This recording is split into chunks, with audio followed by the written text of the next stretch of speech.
नमस्कार विद्यार्थियों, BSc part first inorganic chemistry unit first covalent bond video series के क्रम में आज हमारे कंटेंट हैं valence shell electron pair repulsions theory, संयोजकता कोष इलेक्ट्रॉन युग्म सिद्धांत। वीएससीपीआर थ्योरी की क्यों आवश्यकता पड़ी, तो शुरू करते हैं आज इंट्रोडक्टरी पार्ट के साथ। हम जानते हैं कि संकरण के द्वारा अणुओं की संरचना की व्याख्या इस मूल मान्यता पर आधारित होती है कि अणु में जो बंध युग्म होते हैं, बॉन्ड पेयर होते हैं, जो बॉन्ड होते हैं वो परस्पर न्यूनतम प्रतिकर्षण रखने के लिए एक दूसरे से अधिकतम दूरी पर स्थित रहते हैं, यहाँ दूर रहते हैं। चूंकि संकरण के प्रकार के आधार पर जो संक्रित कक्षकों का निर्माण होता है वो एक विशेष दिशा में डायरेक्टेड हो जाते हैं, दिशामुखी हो जाते हैं और एक विशेष प्रकार की ज्यामिति को प्राप्त कर लेते हैं। अर्थात किसी अणु में जो केंद्रीय परमाणु होता है उसकी संकरण के आधार पर पहले से ही ज्यामिति निर्धारित हो जाती है। तो देखिए, यदि कोई अणु है उसकी ज्यामिति sp है तो संक्रित कक्ष केंद्रीय परमाणु का जो संकरण है उसके आधार पर उसकी ज्यामिति कैसे निर्धारित हो गई, लीनियर निर्धारित हो गई। ये पहले ही निर्धारित हो गई उस अणु में केंद्रीय परमाणु के संकरण के आधार पर। और हम जानते हैं यदि sp हाइब्रिडाइजेशन है तो उसकी जो ज्यामिति होगी वो ट्राइगोनल प्लेनर होगी या ट्राइएंगुलर होगी।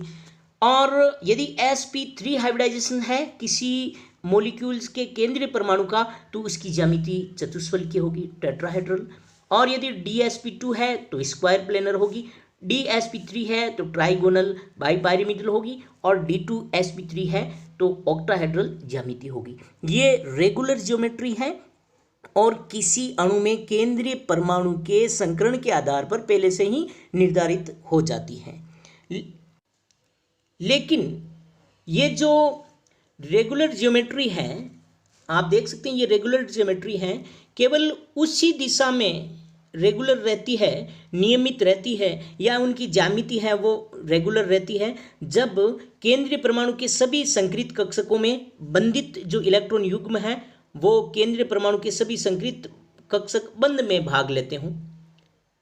दूसरी बात है कि यदि केंद्रीय परमाणु से एक ही तत्व के परमाणु बंधित हो या समूह बंधित हो या ग्रुप बंधित हो तो उन दोनों कंडीशंस के अंदर हमें अणु में नियमित ज्यामिति देखने को मिलेगी।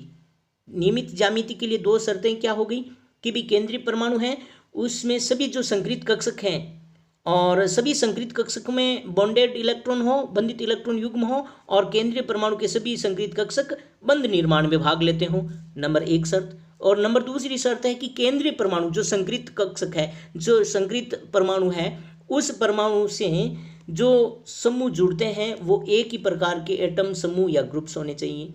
तो ये कंडीशन अगर फुलफिल हो रही है तो हम कहेंगे कि उक्त मॉलिक्यूल की जो ज्योमेट्री होगी वो रेगुलर ज्योमेट्री होगी, रेगुलर ज्यामिति होगी। लेकिन हमने देखा है कि कुछ जो भी जैसे कुछ यहाँ देख सकते हैं examples AX2, AX3, AX4, AX5, AX6, यहाँ सेम प्रकार के जो समूह ग्रुप्स एटम्स जुड़े हुए हैं केंद्रीय परमाणु से और सारे के सारे जो बॉन्डेड जो संक्रित कक्षक हैं वो बंध बनाने में भाग लेते हैं, यानी बॉन्डेड इलेक्ट्रॉन युग्म होते हैं संक्रित कक्षकों में। तो इस प्रकार के जो मॉलिक्यूल्स होते हैं उन्हीं में ही रेगुलर ज्योमेट्री देखने को मिलती है।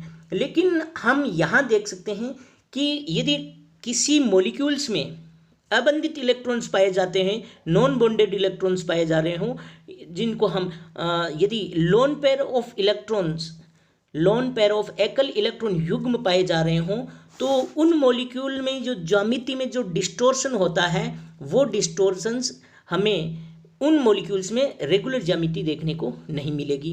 तो हम एग्जांपल्स के तौर पर देख सकते हैं अमोनिया है, अमोनिया के अंदर जो sp3 हाइब्रिडाइजेशन होता है नाइट्रोजन्स का और sp3 हाइब्रिडाइजेशन होता है नाइट्रोजन्स का, और उस sp3 के अकॉर्डिंग इसका जो बॉन्ड एंगल है वो 109 डिग्री और 28 मिनट का होना चाहिए। लेकिन यहाँ अमोनिया के अंदर जो हाइड्रोजन नाइट्रोजन हाइड्रोजन के बीच में जो बॉन्ड एंगल होता है वो 107 डिग्री एंड 3 मिनट्स का होता है। और इसी प्रकार जल का अणु ले सकते हैं हम H2O, इसमें देखिए, इसमें भी sp3 हाइब्रिडाइजेशन होता है, लेकिन इसमें बॉन्ड एंगल है वो 104 डिग्री एंड 5 मिनट्स का होता है। तो ये जो डिस्टोर्शन पाया गया है ज्यामिति के अंदर, और इसकी संरचना वी शेप है और इसकी संरचना ट्राइगोनल पायरामिड टाइप की है अमोनिया की। तो ये जो संरचना में डिस्टोर्शन हुआ है वो किसकी वजह से हुआ है? लोन पेयर ऑफ इलेक्ट्रॉन्स की वजह से हुआ है। और यहाँ आप देख सकते हैं कि ये जो एथीन C2H4 मॉलिक्यूल्स है, एथीन का मॉलिक्यूल है, और इसमें हाइड्रोजन कार्बन हाइड्रोजन के मध्य बॉन्ड है वो 117 डिग्री है। और यदि इन दो हाइड्रोजन्स को मैंने रिप्लेस कर दिया क्लोरीन से, तो Cl के मध्य बॉन्ड है वो 114 डिग्री ही रह गया, 114 डिग्री रहा इनके मध्य कोण। तो इस जो बंध में कमी हुई है इसको हम एक्सप्लेन करने के लिए एक वैज्ञानिक हैं सिज्विक पोवेल। सिज्विक पोवेल ने अपना मत प्रस्तुत किया था और इसको, इस विकृति को समझाने का इस आधार पर समझाया कि जो अणु है उस अणु की ज्यामिति का निर्धारण है वो bonded and non bonded electrons युग्म पर निर्भर करता है। यानी अणुओं में जो अबंधी और अनाबंधी इलेक्ट्रॉन युग्म हैं दोनों ही अणु की ज्यामिति के निर्धारण में महत्वपूर्ण योगदान करते हैं, और ये युग्म त्रिविम में अपने आप को इस प्रकार से व्यवस्थित करने का प्रयत्न करते हैं जिससे उनके मध्य प्रतिकर्षण न्यूनतम रह जाए।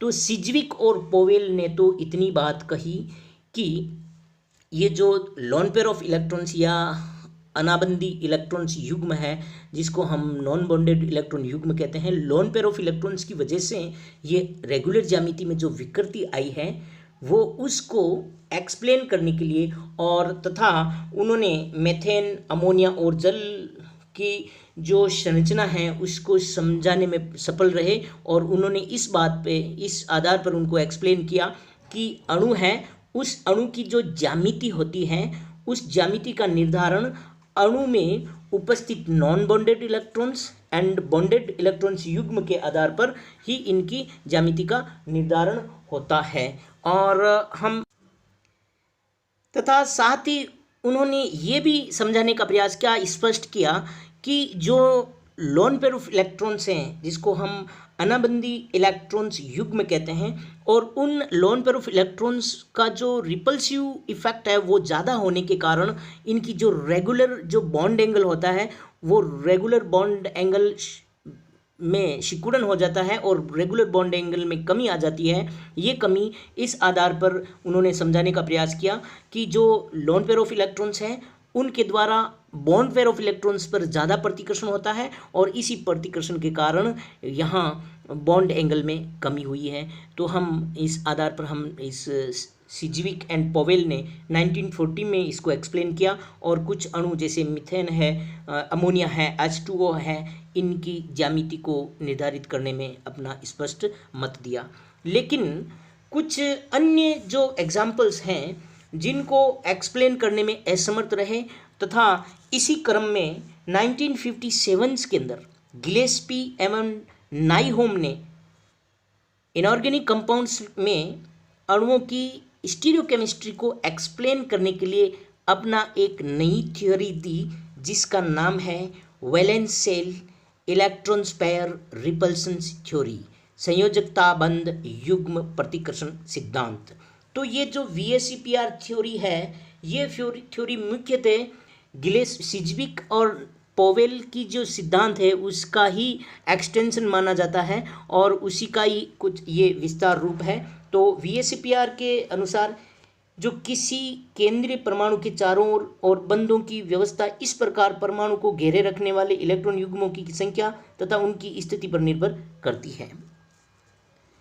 आप यहाँ देख सकते हैं गिलेस्पी एंड नाइहोम के जो इसके VSEPR थ्योरी है उसके एस्पेक्ट हैं वो इस प्रकार हैं कि केंद्रीय परमाणु के चारों ओर जो बंधों की व्यवस्था है, बॉन्ड्स की जो व्यवस्था है, वो इस परमाणु को घेरे रखने वाले इलेक्ट्रॉन युग्मों की संख्या तथा उसकी स्थिति पर निर्भर करती है।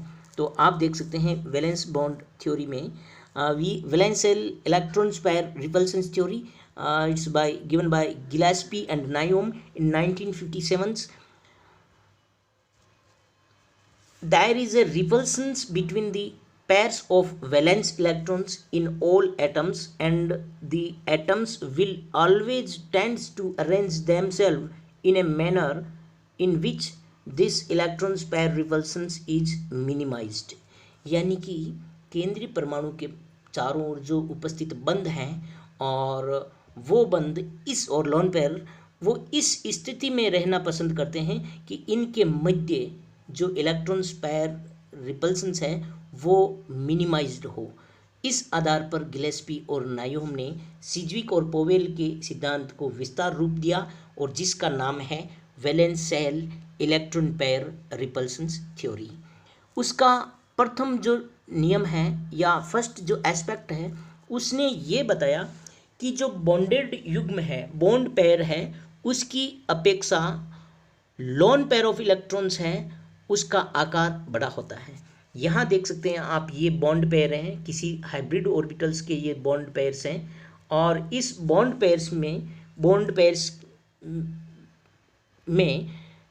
पेयर्स की आकार की तुलना में जो लोन पेयर ऑफ इलेक्ट्रॉन्स हैं, देखिए ये लोन पेयर ऑफ इलेक्ट्रॉन्स हैं, लोन पेयर ऑफ इलेक्ट्रॉन्स है उसका आकार क्या है त्रिविम के अंदर अधिक है, यानी कि ये अपेक्षाकृत अधिक आयतन घेरता है और जिसके कारण एकल इलेक्ट्रॉन युग्म जिसको हम लोन पेयर ऑफ इलेक्ट्रॉन्स कहते हैं अपने पड़ोसी इलेक्ट्रॉन युग्मों पर, ये पड़ोसी कौन से हैं बॉन्ड पेयर हैं और ये बॉन्ड पेयर हैं, उन पर अपेक्षाकृत अधिक प्रतिकर्षण बल लगाते हैं जिससे इनमें जो बॉन्ड पेयर जो हैं उनमें बॉन्ड एंगल घट जाता है। और इसका जो फर्स्ट जो एस्पेक्ट है वीएसपीआर थ्योरी का वो ये है कि लोन पेयर और लोन पेयर के मध्य रिपल्सन सबसे ज़्यादा होता है और उससे कम जो रिपल्सन्स हैं वो लोन पेयर और बॉन्ड पेयर में है और सबसे कम जो रिपल्सन्स पाया जाता है वो बॉन्ड पेयर के इलेक्ट्रॉन्स और बॉन्ड पेयर के इलेक्ट्रॉन्स के मध्य पाया जाता है। तो एक टेबल का अध्ययन करेंगे हम, इस टेबल के आधार पर हम ये समझाने का प्रयास करेंगे। हम ये जानते हैं कि यदि किसी अणु में लोन पेयर ऑफ इलेक्ट्रॉन्स अनुपस्थित हैं तो वो मॉलिक्यूल्स हैं वो अपनी रेगुलर जियोमेट्री में होगा। वो अपनी कौन सी जियोमेट्री में होगा? रेगुलर जियोमेट्री में। जैसे कि यहाँ है ये सारी कौन सी हैं? रेगुलर जियोमेट्री हैं। लेकिन यदि उसमें लोन पेयर ऑफ इलेक्ट्रॉन्स हैं तो उसमें क्या आ जाएगा? डिस्टोर्शन आ जाएगा।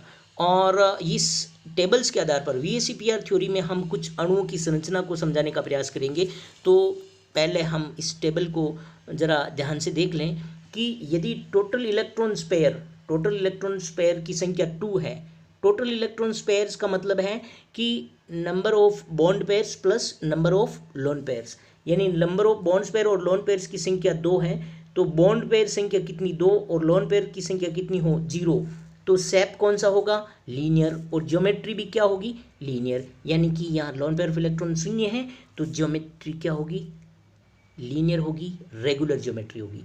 और यदि टोटल इलेक्ट्रॉन्स पेयर की संख्या 3 है तो बॉन्ड पेयर कितने हैं? 3 और लोन पेयर्स ऑफ इलेक्ट्रॉन्स कितने? 0। तो शेप क्या होगी? Trigonal planar. और ये जो रेगुलर ज्योमेट्री है वो भी क्या है? ट्राइगोनल प्लेनर ही है। यदि अणु में 2 बॉन्ड पेयर है और 1 लोन पेयर है, टोटल नंबर कितने हैं? 3। टोटल इलेक्ट्रॉन पेयर कितने? 3। 2 बॉन्ड पेयर 1 लोन पेयर, तो शेप क्या होगी? वी शेप होगी। और उसकी शेप वी शेप है लेकिन उसकी ज्योमेट्री क्या है? उसकी जो मूल जो मॉलिक्यूल्स हैं उसमें हाइब्रिडाइजेशंस के आधार पर ज्योमेट्री क्या होनी चाहिए? ट्राइगोनल प्लेनर होनी चाहिए। लेकिन इसकी शेप में विकृति आ जाती है, इस ज्योमेट्री में विकृति आ जाती है लोन पेयर ऑफ की उपस्थिति के कारण। जो एक लोन पेयर ऑफ इलेक्ट्रॉन्स उपस्थित है और शेप कैसी हो जाती है? वी शेप हो जाती है। अब टोटल इलेक्ट्रॉन्स पेयर्स की संख्या कितनी? 4 में क्या क्या संभावना है? 4 का मतलब क्या होता है? sp3 हाइब्रिडाइजेशंस। sp3 3 p का और 1 s का, टोटल नंबर्स कितने? 4। इलेक्ट्रॉन्स पेयर्स कितने? 4। चारों ही बॉन्ड पेयर है, लोन पेयर ऑफ इलेक्ट्रॉन्स नहीं है, 0 है। तो शेप होगी टेट्राहेड्रल और इसकी ज्योमेट्री भी क्या है? टेट्राहेड्रल ही होगी। आप यहाँ देखिए यदि बॉन्ड पेयर 3 है और लोन पेयर 1 है तो उस केस में ट्राइगोनल पायरामिडल ज्योमेट्री होगी और शेप ट्राइगोनल पायरामिडल होगी और इसकी ज्योमेट्री क्या होनी चाहिए? टेट्राहेड्रल होनी चाहिए। किसके आधार पर? संकर्ण के आधार पर। लेकिन shape lone pair of electrons की वजह से इसकी डिस्टोर्टेड हो गई और ट्राइगोनल पायरिमिडल हो गई इसकी शेप। अब यदि दो बॉन्ड पेयर है, दो ही लोन पेयर हैं, तो शेप कैसी हो जाएगी, वी शेप हो जाएगी और टेट्राहेड्रल होनी चाहिए इसकी ज्योमेट्री। इनको हम वन बाय वन एग्जाम्पल्स के माध्यम से समझाने का प्रयास कर रहे हैं। आप पहले यहाँ टेबल्स को ज़रा ध्यान से देख लीजिए, उसके बाद हम इसका एग्जाम्पल्स के माध्यम से समझाने का प्रयास करेंगे। अब यदि टोटल इलेक्ट्रॉन्स पेयर कितने हो, 5 हो, 5 में 5 तो बॉन्ड पेयर और 0 लोन पेयर, तो कौन सी संरचना होती है, ट्राइगोनल बाइपायरामिड। और यदि ये ज्योमेट्री भी इसकी क्या है, ट्राइगोनल बाइपायरामिडल है। यदि बॉन्ड पेयर 4 हैं, लोन पेयर 1 हैं, तो इसकी जो शेप होती है डिस्टोर्टेड टेट्राहेड्रल और ज्यामिति जो है ट्राइगोनल बाइपायरामिडल है।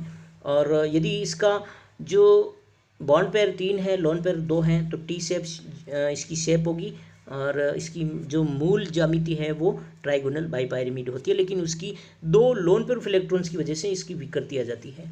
और 2 यदि लोन पेयर है और 2 ही बॉन्ड पेयर हैं, तो संरचना कैसी बन जाती है, लीनियर।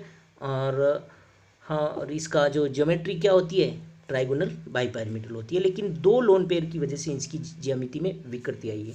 अब यदि टोटल इलेक्ट्रॉन्स पेयर की संख्या 6 है, यानी कि 6 तो बॉन्ड पेयर और 0 लोन पेयर है, तो ऑक्टाहेड्रल रेगुलर ज्योमेट्री ऑक्टाहेड्रल। और यदि 5 बॉन्ड पेयर हैं और 1 लोन पेयर ऑफ इलेक्ट्रॉन्स हैं, तो स्क्वायर पायरामिड संरचना हो जाएगी और यदि शेप हो जाएगी। यदि 4 बॉन्ड पेयर हैं और 2 लोन पेयर हैं, तो स्क्वायर प्लेनर संरचना हो जाएगी। तो ये लोन पेयर ऑफ इलेक्ट्रॉन्स की उपस्थिति के कारण रेगुलर ज्यामिति में विकृति आई है और इस विकृति को गिलेस्पी और नाइहोम ने स्टीरियोकेमिस्ट्री के आधार पर इसको एक्सप्लेन किया और त्रिविम रसायन इनका स्पष्ट किया है। गिलेस्पी और नाइहोम ने अपने नए सिद्धांत इलेक्ट्रॉन संयोजकता कोष इलेक्ट्रॉन युग्म प्रतिकर्षण सिद्धांत के आधार पर, valence shell electron pair repulsion theory के आधार पर, और जिसका मुख्य एस्पेक्ट इसी आधार पर होता है कि जो केंद्रीय परमाणु हैं उसके चारों ओर उपस्थित बंधित इलेक्ट्रॉन्स बंधों की जो संख्या है, व्यवस्था है, वो परमाणु को घेरे रखने वाले इलेक्ट्रॉन युग्मों की संख्या के आधार पर निर्धारित होती है। वो संख्या निर्भर होती है, वो संख्या चाहे बॉन्ड पेयर हो चाहे लोन पेयर ऑफ इलेक्ट्रॉन्स हो। अब हम शुरू कर रहे हैं लीनियर ज्यामिति। लीनियर ज्यामिति में आप जानते हैं कि संकरण कौन सा, sp होता है और इसके एग्जाम्पल्स हैं BCl2, C2H2 एसिटिलीन है और BeCl2 इसके एग्जाम्पल्स हैं। ट्राइगोनल प्लेनर या ट्राइंगुलर प्लेनर, ट्राइगोनल प्लेनर में इस जो हाइब्रिडाइजेशन होता है वो sp2 होता है और इसकी जो ज्यामिति होती है वो ट्राइगोनल प्लेनर होती है। और यहाँ आप इसके एग्जाम्पल्स हैं, देखिए BCl3 का एग्जाम्पल्स यहाँ देखने को मिल रहा है और इनके मध्य एक 120 डिग्री एंगल है ClBCl का, और अन्य एग्जाम्पल्स है SO3 का। और सेकंड एग्जाम्पल है वो है SnCl2 का। देखिए SnCl2 में 2 तो बॉन्ड पेयर हैं और एक क्या है, लोन पेयर ऑफ इलेक्ट्रॉन से।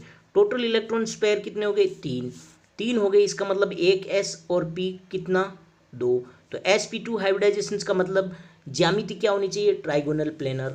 लेकिन यहाँ SnCl2 में एक लोन पेयर ऑफ इलेक्ट्रॉन उपस्थित होने के कारण ये 2 तो जो हाइब्रिड ऑर्बिटल्स हैं वो बॉन्डेड इलेक्ट्रॉन्स पेयर उपस्थित होते हैं और Cl क्लोरीन परमाणु इनसे जुड़ जाता है, लेकिन एक हाइब्रिड ऑर्बिटल्स में अबंधित इलेक्ट्रॉन उपस्थित रहता है लोन पेयर ऑफ इलेक्ट्रॉन्स के रूप में। और हम जानते हैं कि ये लोन पेयर ऑफ इलेक्ट्रॉन्स हैं, इसका त्रिविम में स्पेस अधिक होता है, आयतन अधिक होता है, और लोन पेयर और लोन बॉन्ड पेयर के मध्य ये रिपल्सन होता है। और इस प्रकार ये जो SnCl2 मॉलिक्यूल्स हैं, इस मॉलिक्यूल्स की जो शेप है वो वी शेप हो जाती है और 120 से इसका जो एंगल है वो घट जाता है। जो SnCl के मध्य जो एंगल होता है वो 120 का होना चाहिए यदि वो sp2 हाइब्रिडाइजेशन हैं, लेकिन लोन पेयर ऑफ इलेक्ट्रॉन्स की वजह से, लोन पेयर और बॉन्ड पेयर में रिपल्सन की वजह से ये बॉन्ड क्या हो जाते हैं, एंगल घट जाता है। नेक्स्ट एग्जांपल्स ले रहे हैं टेट्राहेड्रल ज्योमेट्री का। हम सभी जानते हैं टेट्राहेड्रल ज्योमेट्री के बारे में। टेट्राहेड्रल ज्योमेट्री sp3 हाइब्रिडाइजेशन होता है और बॉन्ड एंगल है 109 डिग्री और 28 मिनट का होता है। और यदि जो केंद्रीय परमाणु जो केंद्रीय परमाणु है और उसका हाइब्रिडाइजेशन sp3 है और सभी हाइब्रिड ऑर्बिटल्स में बॉन्डेड इलेक्ट्रॉन्स पेयर उपस्थित हों, यानी कि लोन पेयर ऑफ इलेक्ट्रॉन्स अनुपस्थित हों, तो वो ज्यामिति कौन सी होगी? रेगुलर ज्यामिति होगी। और इसका एग्जाम्पल्स है मीथेन का। मीथेन के अंदर देखिए रेगुलर ज्यामिति है, कार्बन से 4 हाइड्रोजन जुड़े हुए हैं, तो बॉन्ड पेयर कितने? 4 और लोन पेयर कितने? 0, यानी कि लोन पेयर ऑफ इलेक्ट्रॉन्स नहीं है तो विकृति नहीं होगी। sp3 है तो ज्यामिति कैसी होनी चाहिए? टेट्राहेड्रल होनी चाहिए। अन्य example BH4 minus NH4 plus हैं और इनके बॉन्ड एंगल है वो 109 डिग्री और 28 मिनट का है। लेकिन सेम केसेज में यहाँ देखिए अमोनिया है, उसके अंदर बॉन्ड पेयर कितने हैं? 3 है। देखो 1 बॉन्ड 2 3 बॉन्ड पेयर हैं और एक क्या है यहाँ पर? लोन पेयर है। तो 3 और 1 कितने हो गए? 4, यानी कि हाइब्रिडाइजेशन तो क्या है? sp3 है। तो इसकी ज्योमेट्री क्या होनी चाहिए? टेट्राहेड्रल होनी चाहिए। लेकिन हमें कैसी शेप देखने को मिल रही है? ट्राई एंगुलर पायरिमिडल, जो पायरिमिड संरचना है वो शेप है वो देखने को मिल रही है। इसका कारण क्या है कि इस केंद्रीय परमाणु के चारों ओर जो ये बॉन्ड पेयर और लोन पेयर ऑफ इलेक्ट्रॉन्स हैं, इनकी स्थिति के आधार पर इसकी शेप है वो निर्धारित हुई है। ये लोन पेयर और बॉन्ड पेयर, इनमें रिपल्सन होता है, लोन पेयर बॉन्ड पेयर और बॉन्ड पेयर में। तो ये लोन पेयर और बॉन्ड पेयर रिपल्सन अधिक होने के कारण इसका जो बॉन्ड एंगल है नाइट्रोजन हाइड्रोजन का, वो कितना हो जाएगा? 109 डिग्री 28 मिनट से घट जाएगा ये। और इसी प्रकार इसके अन्य एग्जाम्पल्स हैं H3O पॉजिटिव PCl3। और ये जो अन्य हम अणु हैं जिसका उदाहरण ले रहे हैं जल का अणु। जल के अणु की जो आकृति, जो शेप होती है वो वी शेप होती है। यहाँ केंद्रीय परमाणु ऑक्सीजन है और ऑक्सीजन पे 2 बॉन्ड पेयर हैं और 2 ही क्या है? लोन पेयर ऑफ इलेक्ट्रॉन्स हैं। तो कितने हो गए? टोटल हो गए 4। 4 का मतलब sp3 हाइब्रिडाइजेशन है इसमें ऑक्सीजन, और sp3 हाइब्रिडाइज्ड ऑक्सीजन होने की स्थिति में उसकी ज्यामिति टेट्राहेड्रल होनी चाहिए, लेकिन शेप कैसी होगी? वी शेप्ड होगी। कारण क्या है? 2 लोन पेयर ऑफ इलेक्ट्रॉन्स उपस्थित हैं और 2 लोन पेयर ऑफ इलेक्ट्रॉन्स उपस्थिति के कारण लोन पेयर के मध्य भी रिपल्सन्स हैं वो मैक्सिमम होता है और लोन पेयर और बॉन्ड पेयर के मध्य भी रिपल्सन्स अधिक होता है, जिसे हाइड्रोजन इसके मध्य जो बॉन्ड एंगल है वो 109 डिग्री 28 मिनट से घट जाता है। अन्य एग्जाम्पल्स हैं वी शेप्ड के, OF2 के और ICl2 प्लस के। तो अभी हमने टेट्राहेड्रल ज्यामिति में विकृत देखा, डिस्टोर्शंस देखा। अब हम देख रहे हैं ट्राइगोनल बाइपायरामिडल्स ज्योमेट्री के। यदि संकरण sp3d या dsp3 हो तो रेगुलर ज्योमेट्री कैसी होती है? ट्राइगोनल बाइपायरामिडल होती है। और इसका जो यदि केंद्रीय परमाणु हाइब्रिड, जो संकरित केंद्रीय परमाणु है उसमें हाइब्रिड ऑर्बिटल्स में सारे के सारे बॉन्डेड ऑर्बिटल्स हैं, बॉन्डेड इलेक्ट्रॉन्स पेयर हैं, यानी बंधित परमाणु हैं, बंद संकरित कक्षक हैं, वो सारे के सारे बंद निर्माण में भाग ले रहे हैं। उस स्थिति में उसकी ज्यामिति कैसी होती है? रेगुलर होती है और ट्राइगोनल पायरामिड होती है। इसका उदाहरण है PCl5। देखिए PCl5 में बॉन्ड पेयर कितने हैं? 5 और लोन पेयर कितना है? 0, यानी कि रेगुलर ज्यामिति। 5 का मतलब है 1 S का, 3 P का और 1 D का, तो sp3d हाइब्रिडाइजेशन पाया जाएगा। और यहाँ आप देख सकते हैं कि 3 जो क्लोरीन परमाणु हैं वो इक्विटोरियल है और 2 क्लोरीन परमाणु हैं वो एक्सियल स्थिति में है। ये 3 इक्विटोरियल और 2 एक्सियल में, ये तीनों के मध्य बॉन्ड एंगल कितना? 120 का है। और ये जो 2 जो क्लोरीन है इनके मध्य, क्लोरीन फॉस्फोरस क्लोरीन के मध्य जो बॉन्ड एंगल है वो 180 का है। और इसके अन्य एग्जांपल्स हैं SnCl5 माइनस। अब हम इधर देख रहे हैं SF4 में। SF4 में जो केंद्रीय परमाणु है उस पर 4 तो बॉन्ड पेयर हैं और 1 लोन पेयर ऑफ इलेक्ट्रॉन्स हैं। लोन पेयर 1 है, इसका मतलब आकृति में क्या हुई? ज्योमेट्री में क्या हुई? विकृति हुई है। और 1 लोन पेयर ऑफ इलेक्ट्रॉन्स हैं।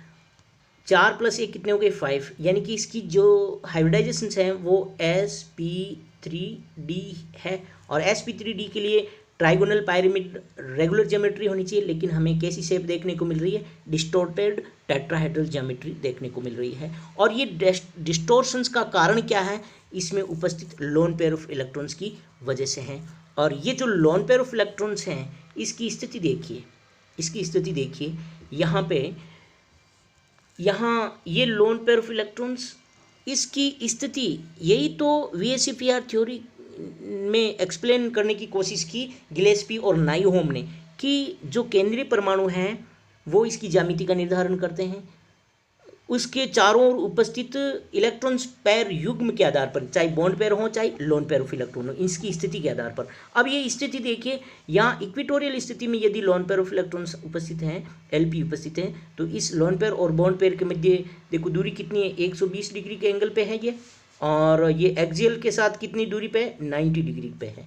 तो यहाँ ये जो लोन पेयर ऑफ इलेक्ट्रॉन्स हैं वो इक्विटोरियल स्थिति पर रहना पसंद ज़्यादा करेगा और बनिस्बत एक्सियल के, क्योंकि एक्सियल स्थिति पर रहता है ये लोन पेयर ऑफ इलेक्ट्रॉन्स। तो 90 पे कितने बॉन्ड पेयर इसको रिपल करेंगे, 1 2 3, जबकि 2 90 पे और एक 180 पे। लेकिन यहाँ पे देखिए 120 पे 2 हैं और एक 90 पे है, तो यहाँ इक्विटोरियल स्थिति इसके लिए मिनिमाइज्ड रिपल्सन वाली स्थिति है और इसकी ज्यामिति डिस्टोर्टेड टेट्राहेड्रल हो जाती है इस लोन पेयर ऑफ इलेक्ट्रॉन्स की वजह से, और इसकी उपस्थिति इक्विटोरियल स्थिति पे है। अन्य एग्जांपल्स हैं sp3d हाइब्रिडाइजेशंस के, वो हैं टी शेप्ड ज्योमेट्री वाला BrF3 या ClF3। ClF3 में देखो Cl जो सेंट्रल एटम है उसका हाइब्रिडाइजेशंस इस प्रकार निर्धारित होता है कि इसमें 3 तो बॉन्ड पेयर हैं और 2 लोन पेयर ऑफ इलेक्ट्रॉन्स है। 3 और 2 कितने हो गए, 5। 5 का मतलब क्या हो गया, एक एस का, पी का कितना 3 और एक डी का, यानी sp3d हाइब्रिडाइजेशन है। और इसकी ज्योमेट्री है वो ट्राइगोनल पायरामिड होनी चाहिए, लेकिन होती कैसी है, टी शेप्ड होती है।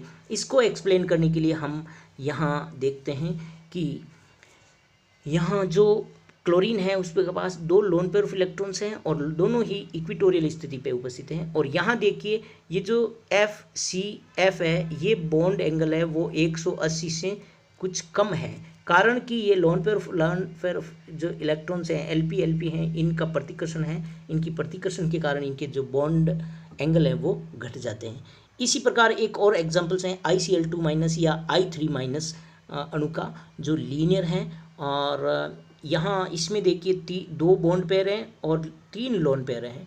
3 लोन पेयर 2 बॉन्ड पेयर, हाइब्रिडाइजेशंस तो कितना है इसमें, sp3d हाइब्रिडाइजेशंस है, लेकिन इसकी ज्योमेट्री ट्राइगोनल पायरामिड नहीं होकर के लीनियर शेप है, क्योंकि इसमें 3 जो लोन पेयर ऑफ इलेक्ट्रॉन्स हैं वो इक्विटोरियल स्थिति पे हैं, यानी कि यहाँ कोई बॉन्ड नहीं बन रहा है, सिर्फ ये एक्सियल वाले I2 जुड़े हुए हैं और ये सेंटर वाला I है, इसलिए इसकी ज्योमेट्री क्या होगी, लीनियर ज्योमेट्री होगी। और इसमें I के मध्य क्या बॉन्ड है, 180 डिग्री का बॉन्ड है।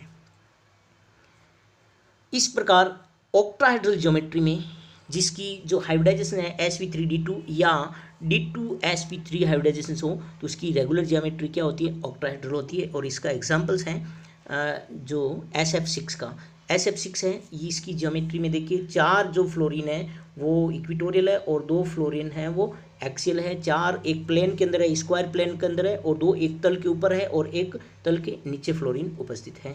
और ये SF6 का, PF6- का, इनका एग्जाम्पल्स हैं ऑक्टाहेड्रल ज्योमेट्री का। यहाँ सारे के सारे बॉन्ड पेयर ऑफ इलेक्ट्रॉन्स कितने हैं, बॉन्ड पेयर ऑफ इलेक्ट्रॉन्स 6 हैं और लोन पेयर कितने हैं, 0 हैं। तो 6 है तो एक एस का, P का 3 और D का कितना 2, तो sp3d2 हाइब्रिडाइजेशन इसमें पाया जाता है। इसी प्रकार आप यहाँ देखते हैं BrCl5 में, IF5- में, यहाँ ये एग्जांपल्स हैं BrF5 का। इस BrF5 में बॉन्ड पेयर कितने हैं, 5 हैं और लोन पेयर ऑफ इलेक्ट्रॉन्स क्या है, 1 है। तो बॉन्ड पेयर 5 और लोन पेयर 1 की स्थिति में आप देख सकते हैं कि जो लोन पेयर जो हैं वो किस स्थिति में है, एक्सियल स्थिति में है, और तब इसकी जो ज्यामिति हो गई स्क्वायर पायरामिड की ज्यामिति हो गई। और अन्य एग्जांपल्स हैं स्क्वायर प्लेनर का, जो कि जीनोन टेट्राफ्लोराइड है XeF4। XeF4 में यहाँ देखिए XeF का जो बॉन्ड है वो 90 डिग्री का है, और इसके एग्जांपल्स हैं XeF4, ICl4-। यहाँ पर जो जीनोन अणु है, एटम है, जीनोन एटम के चारों 4 फ्लोरीन है वो एक प्लेन के अंदर है, स्क्वायर प्लेन के अंदर है। एक प्लेन के ऊपर लोन पेयर ऑफ इलेक्ट्रॉन्स और दूसरा प्लेन के नीचे लोन पेयर ऑफ इलेक्ट्रॉन उपस्थित हैं। टोटल बॉन्ड पेयर 4 हैं और लोन पेयर कितने 2 हैं। टोटल कितने इलेक्ट्रॉन्स पेयर हो गए, 6। तो इसमें जो हाइब्रिडाइजेशन होता है वो sp3d2 होता है और इसकी ज्योमेट्री ऑक्टाहेड्रल होनी चाहिए, लेकिन 2 लोन पेयर ऑफ इलेक्ट्रॉन्स की उपस्थिति के कारण इसकी ज्यामिति कैसी हो गई, स्क्वायर प्लेनर हो गई। तो ये हमने एस्पेक्ट समझा इसका फर्स्ट जो रूल है, फर्स्ट लॉ है, नियम प्रथम है वीएसएफआर थ्योरी का, समझने का प्रयास किया। अभी जो नेक्स्ट है उसमें हम अन्य रूल्स पढ़ने का प्रयास करेंगे, समझाने का प्रयास करेंगे। बने रहिएगा यूट्यूब चैनल पे। इससे पहले हम जो स्ट्रक्चर है NO2 माइनस, NO2 और NO2 प्लस का, इनकी संरचना को समझाने का प्रयास करते हैं। देखिए यहाँ जो ये NO2 माइनस का अणु है, NO2 माइनस के अणु का जो हाइब्रिडाइजेशन है वो क्या है, sp2 हाइब्रिडाइज्ड NO एटम है। और इसका sp2 हाइब्रिडाइज होने के कारण इसकी ज्यामिट्री क्या होनी चाहिए, ट्राइगोनल प्लेनर होनी चाहिए। लेकिन ये 2 बॉन्ड पेयर और 1 लोन पेयर ऑफ इलेक्ट्रॉन उपस्थित होने के कारण इसकी ज्यामिति कैसे हो गई, वी शेप हो गई, और इसकी बॉन्ड एंगल क्या होगी, 115 डिग्री होगी। और इसी प्रकार NO2 मॉलिक्यूल्स हैं जिसमें एक अबंधी इलेक्ट्रॉन्स कम होने के कारण, कमी के कारण, ये लोन पेयर ऑफ इलेक्ट्रॉन्स नहीं रहा, एक अबिंदी इलेक्ट्रॉन्स है, पैर नहीं है, तो इस वजह से इसमें रिपल्सन्स कुछ घट गया। तो ये बॉन्ड 135 से ये बॉन्ड कितना हो गया, 115 से बॉन्ड 135 हो गया, और इसकी ज्यामिति भी क्या है, वी शेप है। तो इसकी जो लोन पेयर ऑफ इलेक्ट्रॉन्स के इफेक्ट को यहाँ एक्सप्लेन किया गया है। यहाँ NO2 प्लस में कोई लोन पेयर ऑफ इलेक्ट्रॉन्स नहीं है, बॉन्ड पेयर कितने हैं, 2 हैं, और लोन पेयर ऑफ इलेक्ट्रॉन्स यहाँ अनुपस्थित हैं। इस कारण से इसमें जो नाइट्रोजन के पास जो इसका जो ज्योमेट्री, जो शेप है, वो कौन सी शेप हो गई, लीनियर शेप में हो गई है। तो यहाँ हमने प्रयास किया NO2 माइनस, NO2 और NO2 प्लस की संरचना पर इलेक्ट्रॉन पेयर के इफेक्ट को समझाने का प्रयास किया। तो आज की इस वीडियो में इतना ही। बने रहिएगा यूट्यूब चैनल पे। अधिक